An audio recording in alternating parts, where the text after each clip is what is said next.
welcome to Pinellas Suncoast Transit Authority Legislative Committee meeting. I'm your chairman, Dan Saraki, Mayor of the City of Oldsmar, and I'm going to go around the room and just let everyone introduce themselves.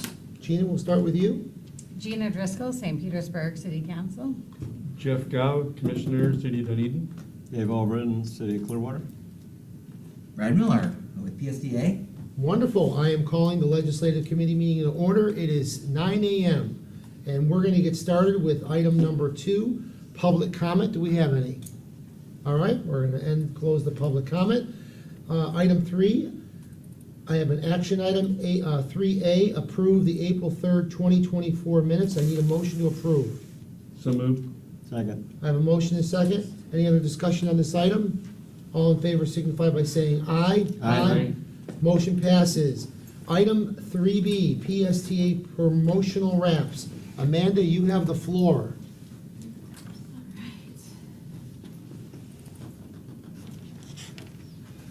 This is working today. It's being a little finicky, so if it's not working, Carlos said he can manually do it. You just have to say next. Okay. There we go. There we go. All right, so, good morning, my wonderful legislative committee. I'm Amanda Baird, your Director of Communications and Marketing. I am very excited to come back to you with an update from my February presentation on the same topic. Just a little recap previously on legislative committee. In February, we discussed House Bill 1301, initial drafts of that, and what that might mean for PSTA's promotional wraps. We had a lot of discussion during that committee meeting, and as promised, I am back to provide you an update now that the bill has passed and signed into law. Just a little bit of contextual recap. Advertising space within our fleet for PSTA's purposes is reserved for us as part of our contract with Lamar. We don't pay for that space, but we do pay for the cost of production and advertising, but not with taxpayer dollars. We use our advertising revenue, and we also do have a production credit within our Lamar contract, so about $10,000 of free vinyl. Anything above and beyond that is paid for by advertising revenue. At the last committee meeting, we discussed removing any wraps for individual specific holiday observances and exploring more general PSTA supports messaging. This is the version of House Bill 1301, Senate Bill 1226 that actually passed and was signed into law with the specific portion regarding wraps and what we can and cannot do. The long and short of it is the only thing we cannot do is spend DOT funds on producing wraps. Good news on that, we are in compliance. We have always been in compliance on that front. Like I said previously, we do not use state, federal, or local tax dollars to produce wraps. We use our advertising credit and our revenue. That advertising contract, like I said, has about $10,000 of free vinyl in it. Anything above and beyond that credit, we cover with the dollars that that contract is making for us. So, based on the very robust discussion at the last legislative committee and the robust discussion in Tallahassee, as Ron mentioned, the last board meeting about this particular item, here's our proposed action plan. We initially planned to do about 6 wraps per year. We're proposing scaling that back to parade vehicles, which would be 3 rather than 6. They would appear in these parades, being Martin Luther King Day, Pride, and Veterans Day. But rather than having it say Martin Luther King Day or a very specific date-focused message, it will be a more PSTA supports type message. Something else that was discussed at the last legislative committee meeting was the duration of those wraps being up. We previously have kept them up for about 6 months. We're proposing keeping them up around 2 months instead of 6, just to maintain the timeliness of that message.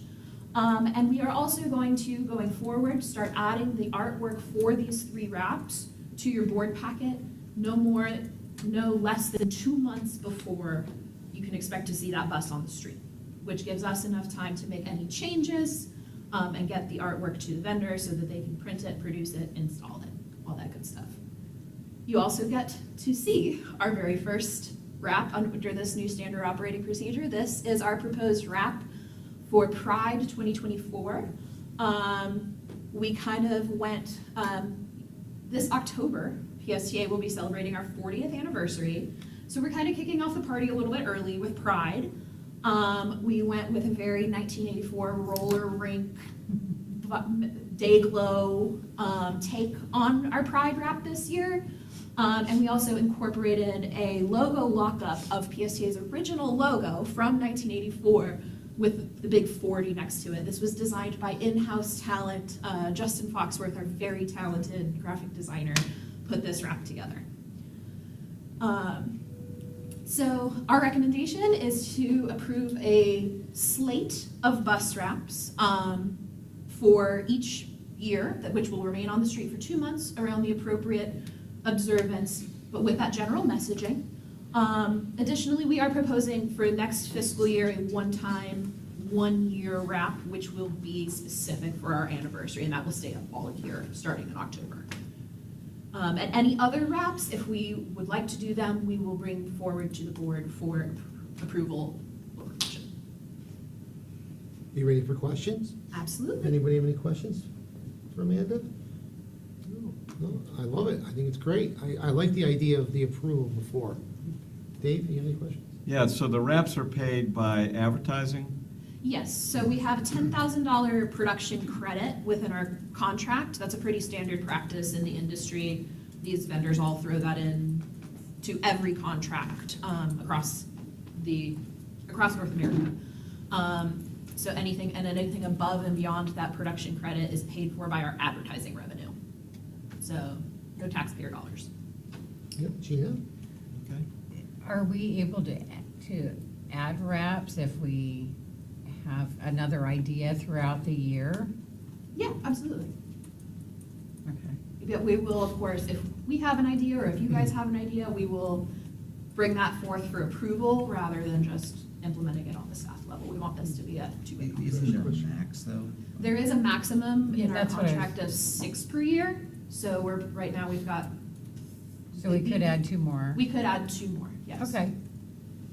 If It's we nice to have decide- that flexibility in Yeah. case there's, Yeah, in case we have. somebody another- has some brilliant idea, you know? Absolutely. Okay. Jeff, you have a question? I asked and answered. It's all good. I was wondering why we chose 3. All right, thank you. Just- Oh, yep, go ahead, sure. Yeah, just curious, what does it cost to wrap one bus? So I don't have the contract pricing memorized, but a 35-foot bus is just under $5,000. So that $10,000 credit covers about 2 wraps. And anything above and beyond that, we pay for from our marketing budget with advertising revenue. Okay. I think that's fair. 5,000, that's not bad. Yeah, well, I know, I was curious because it's big Yeah, wrap. I know. Yeah. And you're doing almost the whole thing, right? Yeah, we do all the 2 long sides and the back. We don't do anything on the front, so. Okay, well, thank you. This is an action item, so I'm gonna look for a motion to approve. So moved. Second. Motion and a second. Any other discussion? All in favor signify by saying aye. Aye. Motion passes. Thank you, Amanda. Great job. Thank you. Great job.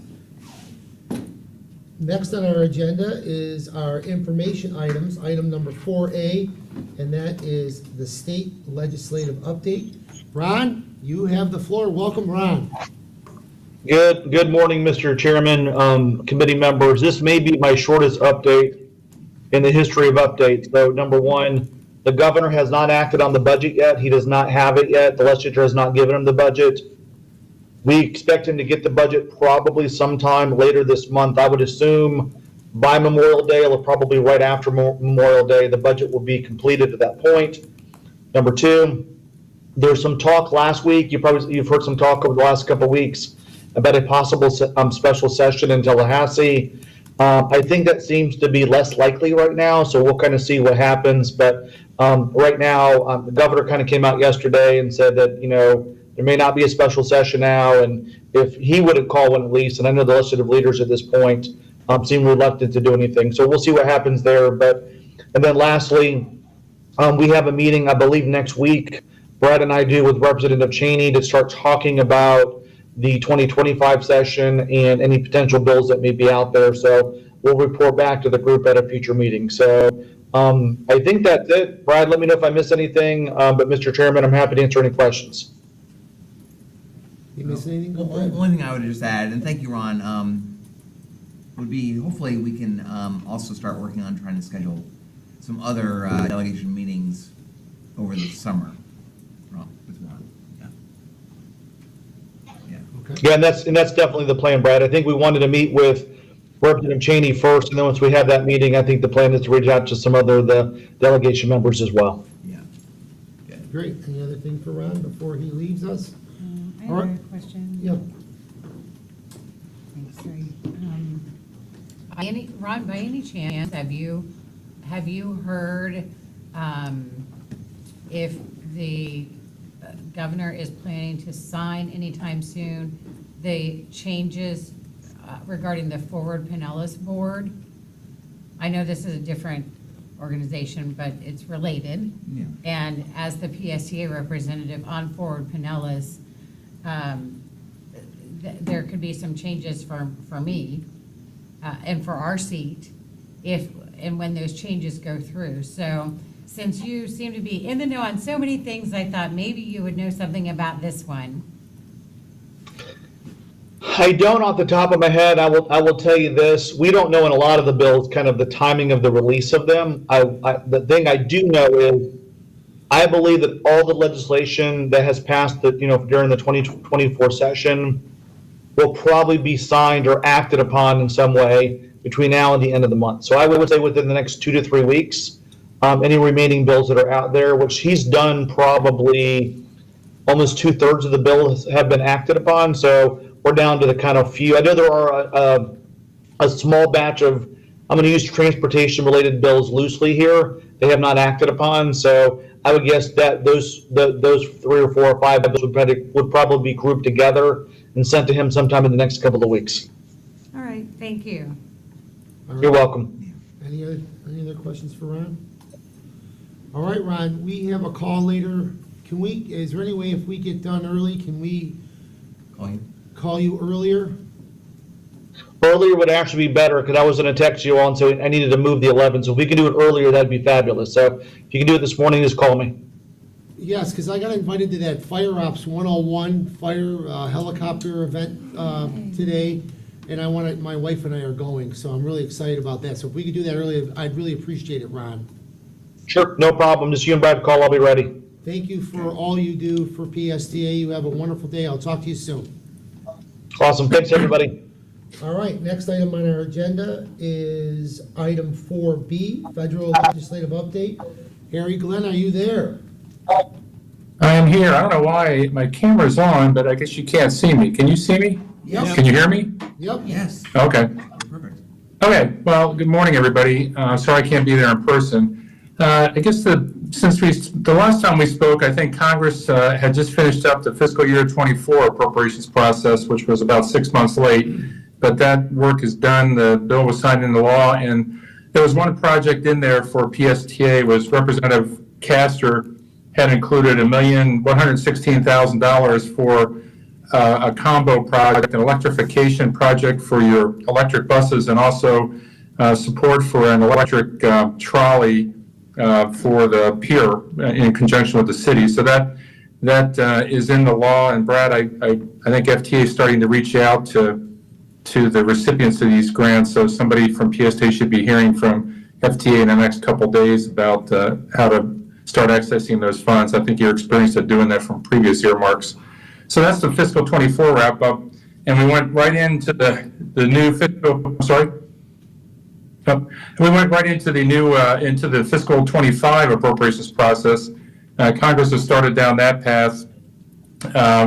We actually had a change.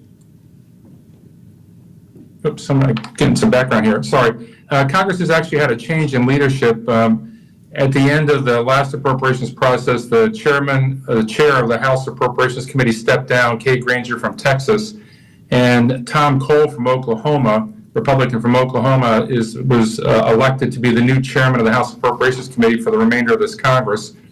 And so he had to vacate, Brad, his subcommittee, Transportation Appropriations Subcommittee chairmanship to take the full committee chairmanship. So we've had a switch in chairman, and new chairman, Brad, will be Steve Womack, who's a Republican from Arkansas.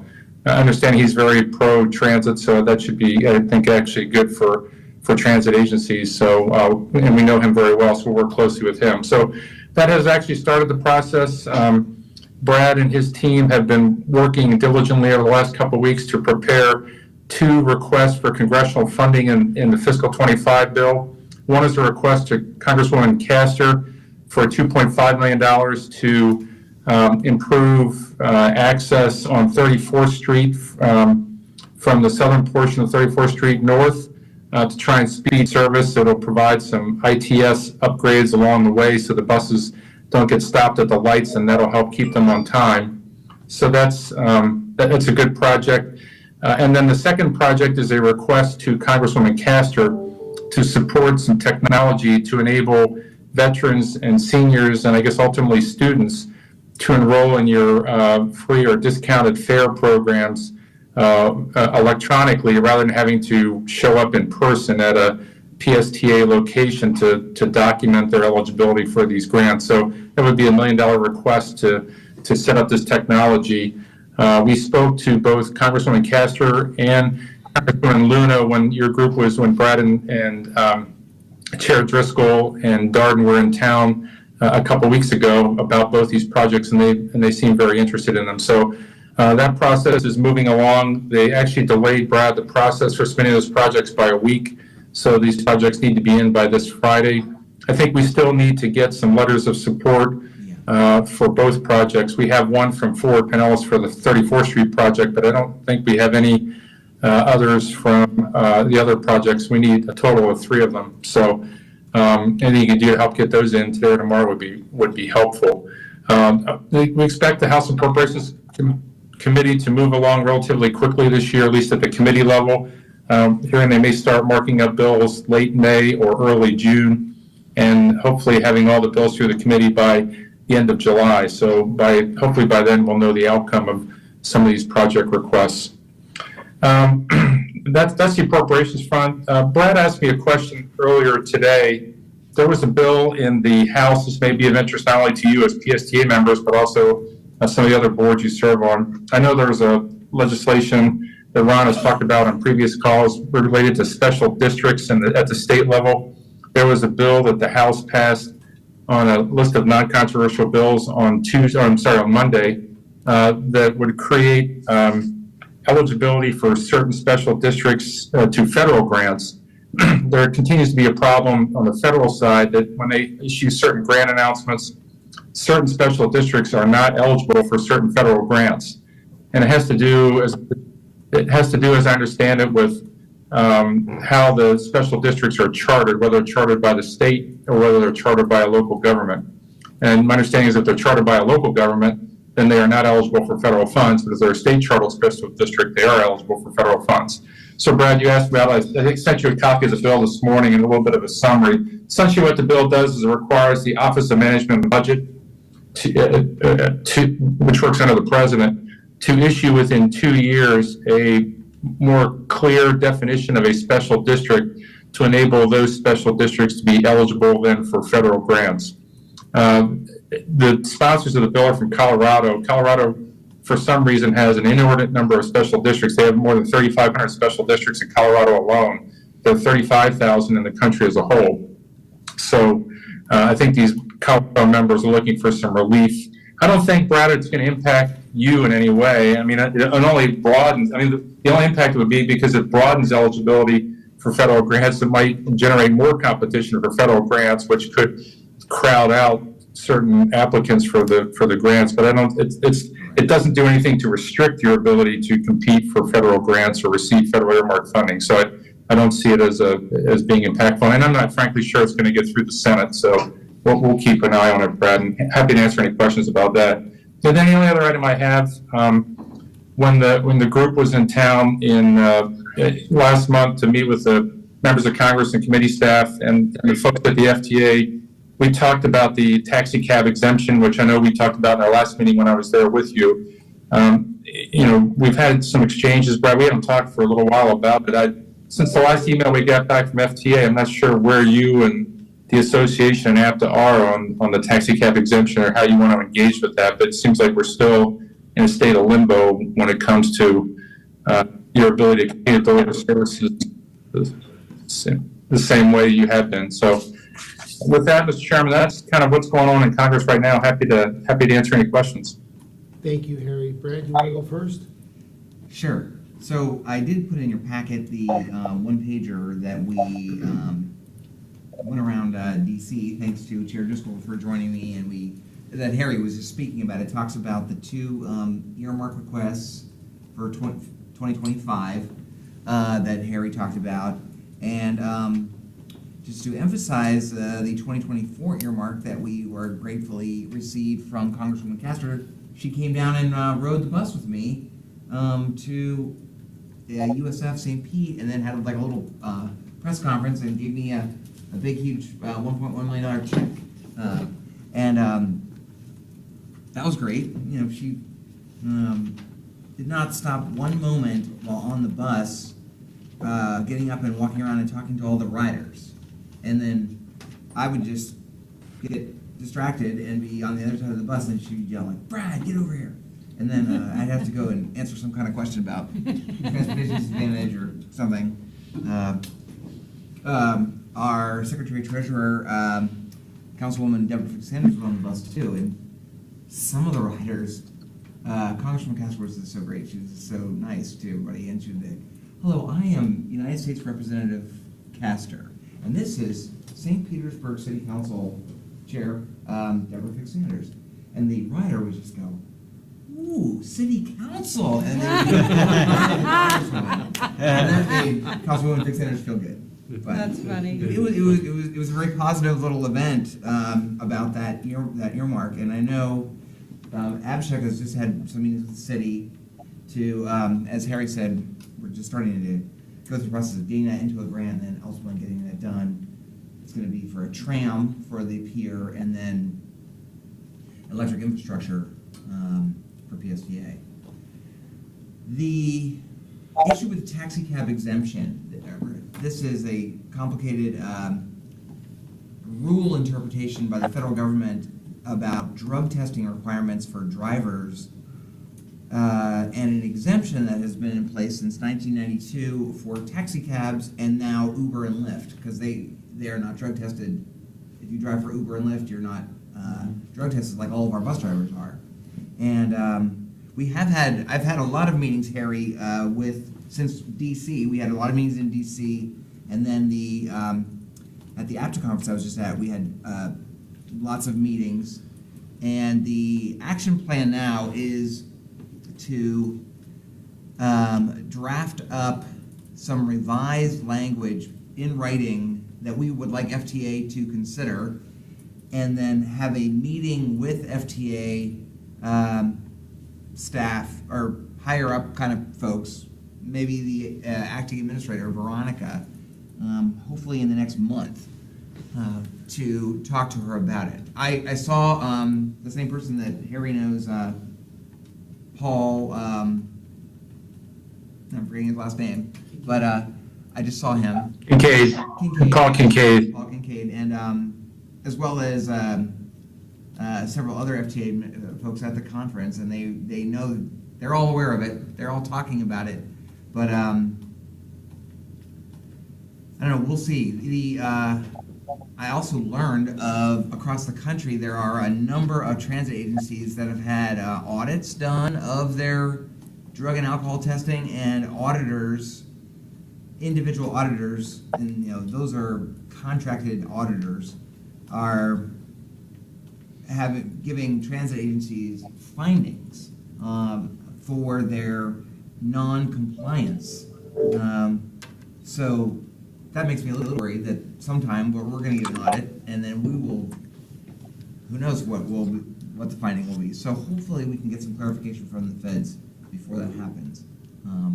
But yeah, that's a hot topic for me, certainly. But Hey, Brad, can you hear me okay? yeah. Yes. Yeah, hey, it's Harry. Just a thought for the group that you're working with there. We don't really have any transit-related legislation, I don't think going to be moving through this Congress, since you already passed we're not in the cycle for the highway authorization bill for another 2 years. But the annual appropriations bill, every time the Congress passes an appropriations bill, in this case for transportation programs, there's a report that accompanies the bill, Brad, I'm sure you've seen it. You know, we could potentially ask the committee to put some report language in there directing FTA to clarify the taxi cab exemption or something.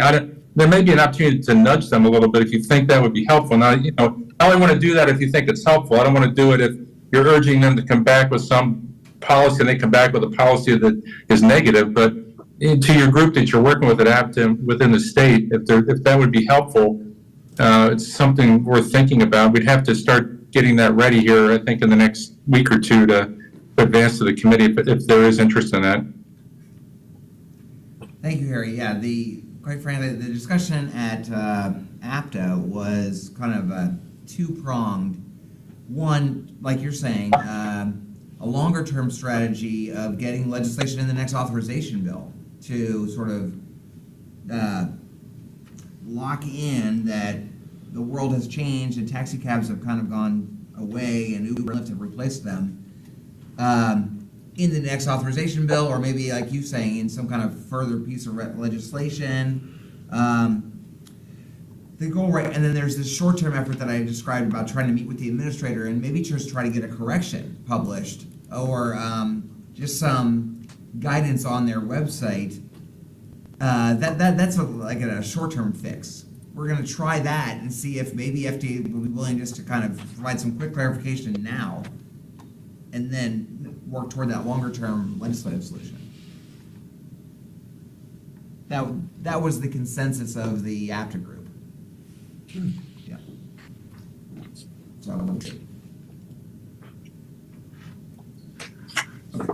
We good? Any other questions for Harry? All right, Harry, thank you so much. Thank you. Thanks, Harry. thanks, Harry. Have a great day. All right, next item on our agenda is any other business from anyone? Oh. I'm sorry, I went right past 4C, I'm sorry. Yes. Non-member cities, Brad, you have the floor. Sorry, Put it Brad, on the podium. Oh, right past it. probably on by the sorry.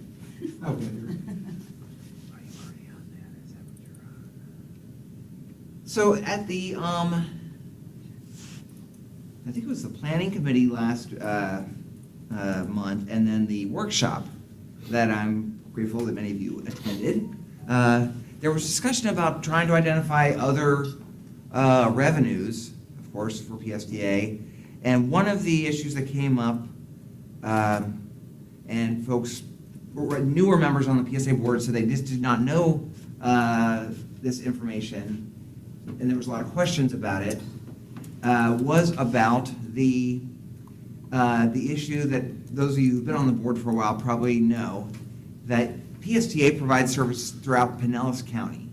But there are certain areas of the county that do not levy the PSTA property tax in those cities. And this has been a hotly debated item since the beginning of PSTA. Amanda said we're having our 40th anniversary, and it's been debated for 40 years about how some cities, namely St. Pete Beach and Treasure Island, as the two biggest cities, the property in those cities do not levy the property tax. So I gave this presentation in 2017, and then I just updated it to 2024 because we have a lot of newer board members, and there might be some value in just reminding folks. The potential funding that could be generated if somehow these areas of the county could be added to the PSTA district, the history of how this came about, the services that we provide in those areas, and options. The 6 areas of the county, and again, a reminder, PSTA is not a club. No city has ever voted to join PSTA. It's not like you can join PSTA, or you can't. Your city council cannot vote to leave PSTA. It was voted as a district. It is just the property values in these cities are not levied the ad valorem. Bel Air Beach, Bel Air Shore, those are very small cities, right on the beach. Kansas City, St. Pete Beach and Treasure Island, and then 2 fire districts. The South Pasadena Fire District, which is a very small fire district, kind of nestled between Gulfport and South Pasadena. It's part of unincorporated Pinellas County. And then Tierra Verde, which is part of unincorporated Pinellas County, but fire district. And the home values are very high down there, and so that is why, even though it's relatively small, it generates funding. These are the total values as of 2023 by the property appraiser, approximately, and they would generate $7 million, about net $7 million of additional revenue to PSDA if the entire county was levied. So it's an interesting historical analysis how this came about. It wasn't and my historian is Alan Zimmett, our attorney, who has been here since 1982. He has been around, so he remembers this. There actually was a vote in Pinellas County in 1974, 50 years ago. There was a vote by the citizens of everywhere except for St. Petersburg to create the Central Pinellas Transit Authority. Former County Commissioner Karen Seal's father was very involved with this back in the day, FYI. That vote was across the whole county, but somehow did not include the South Pasadena Fire District and the Tierra Fire District, and even Alan did not know why that happened. We can't figure out why they were not included, but they were not. Then, when PSTA was created in the early 80s, it was actually 2 votes, a 2-step vote that happened. In October 1982, there was a vote by the citizens to create the PSTA district, and then there was a second vote a year later, or I think 6 months later, a year later, to levy the ad valorem tax. They voted on the tax. The Tierra Verde and Pasadena were, I think, in error. They voted for the tax, but they were not included in the district. There was a lot of questions about how that went down, but it did go down that way. In the early 2000s, the chair of the PSTA board was Calvin Harris. He was a county commissioner, and he supposedly had a deal with St. Pete Beach and Treasure Island that they were going to join PSDA. They were going to have a vote in their area and join PSDA. I wrote Senator Jones, but Alan thinks he was a state representative at the time. Dennis Jones, who represented the beaches back then, he didn't want that.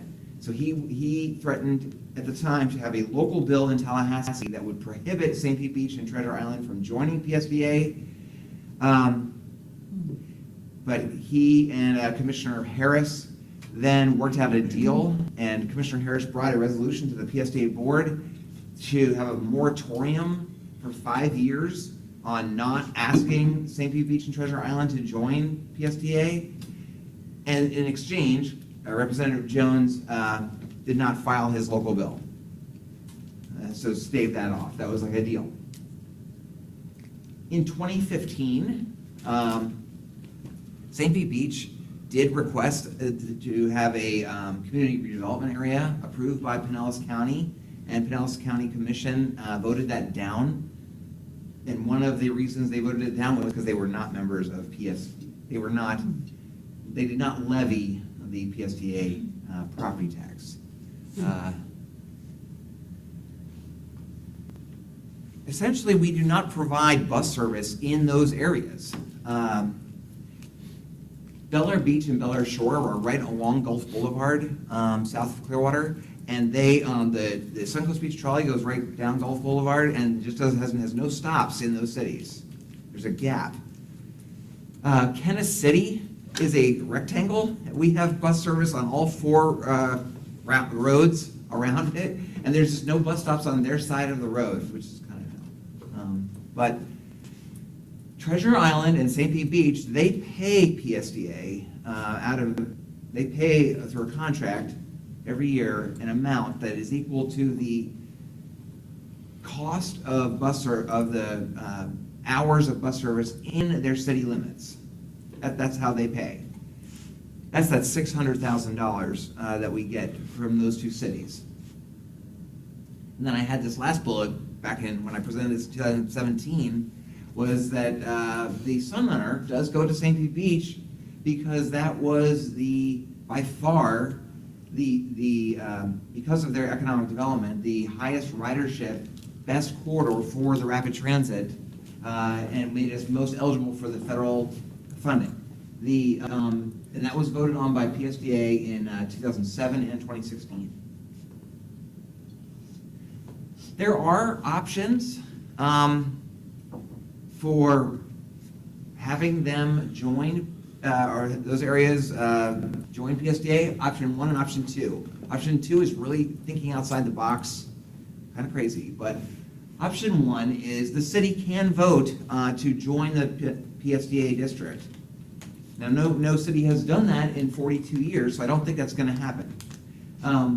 Option 2 is also, I think, something that would be very controversial. But there could be another two-step vote. Step 1, there would be a vote in the districts that are already in PSDA, not the rest of us that are here in the room. The citizens of the current PSDA district could vote, should PSDA be expanded to the entire county? Yes or no? That might pass. And then step 2 would be, should all areas of the county be levied the same property tax? Yes or no? And then the property tax would be expanded to the whole county. The county commission theoretically could do that.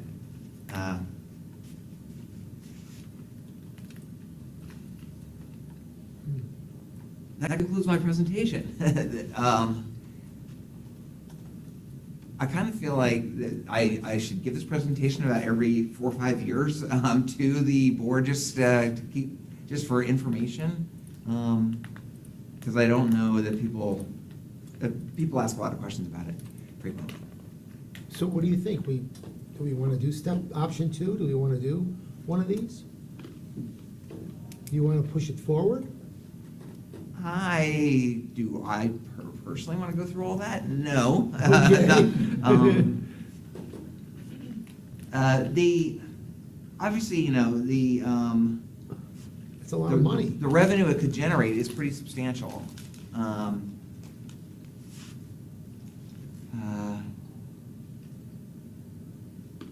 We could certainly talk about it with the county commissioner. A full board discussion. Mhm. Yeah. I don't remember ever seeing this, so I'm glad you shared this. That's a lot of money, $7 million. There's been, I don't know if any of you, Commissioner Albertin, you might remember this, but there was when your predecessor, the Mayor Beavis from Oldsmar was on PSDA. It was regarding the same topic, and he was very concerned about St. Pete Beach not being a member, and he made some comments at a PSDA board meeting that were not so positive about St. Pete Beach, but then got heard down in St. Pete Beach, and they were very upset. I won't do that. Yeah. Any other questions for Brad? No. Good. Brad, I just want to acknowledge, I think it was in the paper this morning, but yesterday the school board voted to put the tax referendum on the ballot for this November and to increase the funding to schools, doubling it from 50 cents to $1. Oh, I saw that. Yeah. And it did pass unanimously. I don't see a reason why we couldn't at least have this discussion. at the board level, and I would suggest that it not be in a board meeting, but maybe a workshop, under the framework of budget, so we can, I don't know, for me, workshops seem to be a little more comfortable Yeah. and lend itself to better conversation as opposed to being on the dais and really not be able to see faces and things of that nature. But I think it's at least worth having the discussion. Yeah. I- You said it was not unanimous? It was unanimous. It was unanimous. Right. okay. And I'd heard concern before the vote that it might not be unanimous, but it still had a majority, but the vote ended up being unanimous. That was good. Go ahead, Gina. So are we talking about, if we tried to do this, are we talking this year? I don't even know if that's even possible. Referendum, it had to be a referendum. Yeah, it would be in November, if it's we're too late. I think No, it is too late. The deadline is. I think it's too late. The deadline is early August. No, but I, well, I don't know, but I was under the impression that the county commission typically had to vote like by like May, on a ballot initiative. That might be their schedule. To get on the November ballot, Yeah. and we're in May, so. Yeah, that might be their own Right. self-imposed Yeah. deadline. The supervisor of elections requires. I have one question for you, Brad. The new mayor of St. Pete Beach, have you sat down and talked to him about that? Because, I mean, that's a $3 million, almost $3.5 million, that's a lot of money. Have you Yeah, no, sat- I've talked to him about that. Okay. He's happy with his contract. His $400,000 contract is, he'd rather pay that than the Right. Of course. vote. Right. Even though his city would not have to pay that, it wouldn't come out of his city general fund anymore. It would just come out of this. Ad valorem. the ad valorem in the city. St. Pete Beach is, they don't like buses. It's Linda. Yeah, well, I thought that's why that came forward. Mhm. I guess I mentioned that at a board meeting, but kind of a retribution bill. But, Yeah. I went down and listened to one of their council meetings when we were talking about the Sunrunner going down there. Boy, there were pitchforks and I know. that was a nasty meeting. I wonder if their attitude changes, right? Because we've had more conversation about what we can do on the tourism side, which would directly impact them and benefit them, that they might see more value in supporting. It might be something that we shouldn't push right away, maybe give it another year. Because we just had the thing with the homeless, that kind of riled them up. Mhm. But now, I think there is some development going on. I think we give it a little bit of time and they can see that, maybe they would come around. I don't know, just my thought. I mean, their commission just voted to approve redevelopment of Trade Winds, which has its center shop right in front of it, and then Strata, I think also. Yeah. So they are gonna see some redevelopment there. Just a fun little fact that in my little research, I found out that, back in the 1940s, maybe up to about 60, Pass-a-Grille was its own municipality. And at one point, Pass-a-Grille, more than a third of the entire city budget funded the trolley, paid for public transit. A third of the entire city's budget Oh. went to transit. So they have a tradition of supporting public transit. Maybe Wow. no longer, but they did. Yeah. Must have not worked out very well. I don't know. All right, any other questions? Well, thank you, Brad, for that presentation. Wonderful job. All right, now item 5, other business. Anybody got anything? No? All right, then our next meeting is June 5th at 9 a.m. We'll have coffee. Are you bringing donuts? Is it a finance meeting? No. I'm not bringing donuts. I think the What, chair you wanna should bring bring- donuts. Oh, the chair, okay. Yeah. All I was right, gonna say, all only right. finance people get donuts? Because they have a really cool chair. Oh, yeah, he brings We donuts want for to, the we want finance to, committee. we want to tell you the planning committee thanks you for the donuts. There you go. All I right. think that's after. I don't know, Harry, do you know your camera's still on? Are you there, Harry? Can you hear us? Can you see us? I can see, I was listening to Brad's historic presentation, so thank you. All right, good, perfect. All right, thank you, everyone. Meeting adjourned. Thank you, Harry. Thank you. So, you know, we have the 10, the fallen officers thing at the sheriff's department. Today. Yeah, Yeah. yeah. I'm gonna try to I remember. can't make it this time. I'm gonna try to make it. Yeah.